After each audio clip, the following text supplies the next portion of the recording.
Uyabona ngoba mkhulu nembona emafotweni nina. Umfanekiso wakhe kuthiwa ayikho indoda eyihle njengoba mkhulu. Manje lokho nikubona emafotweni umfanekiso baba mkhulu kuthiwa ayikho indoda ngisho omakoti ngisho intombi zayishiya amasoka zimlandele.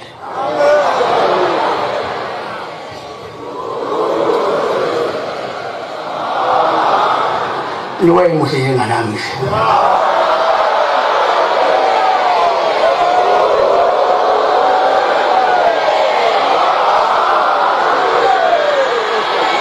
Wayelo usilisa ngoba nami ngisilisa nje.